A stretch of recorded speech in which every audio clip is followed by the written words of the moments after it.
What is up? I'm Speo, here with Reasonistas, and this is the Growl that we're building today. And with a little context,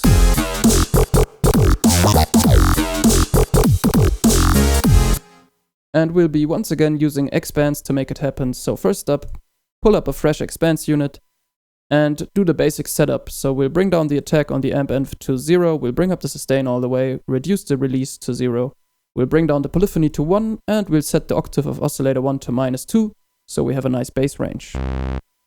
We'll be using wavetable number 60, which is the X-table growler, and we'll be using mod envelope 1 in the modulation matrix to modulate the position with 100%. On the mod envelope 1, we'll have a very short attack of about 30 milliseconds, and a pretty short decay as well of about 120 milliseconds. We'll set the sustain somewhere at about 2/3 of the way up, and we can also curve the decay. On the oscillator, we'll use modulator 1 as a zoom mod, and we'll bring up the percentage to about 20. The second mod we'll use as a gate to shape the start of the waveform here, with a percentage of about 17. Let's move on to filter 1, where we'll choose the ladder notch filter, set the cutoff at about 500 Hz, and we'll bring up the envelope amount to about 33%. And we'll use mod envelope 2 to control the filter, so we'll switch to that down here and set it up so that we only have one decay slope right here, with about, let's check, 200 milliseconds. And we can also curve this. So this is kind of where we're going right now.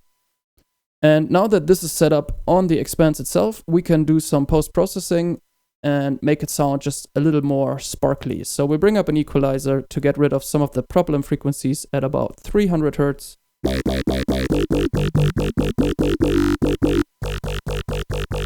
Which just makes the whole thing sound a lot cleaner right away. And we'll also clean up some of the high frequencies at about 2.5K. Much cleaner. Then we'll bring up the Scream for distortion on tape mode, full speed, and the damage at about 54.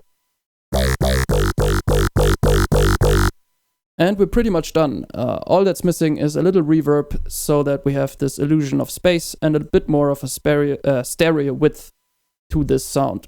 And I like to use the plate algorithm because we have this very handy LF damp knob right here, which basically gets rid of the low frequencies in the reverb tail.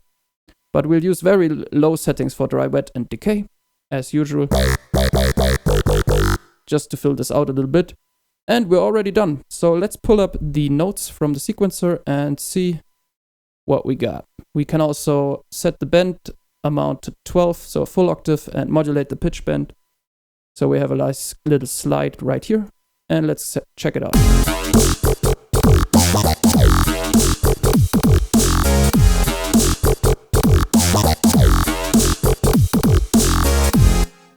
Alright, so this should sound pretty similar then to what we had.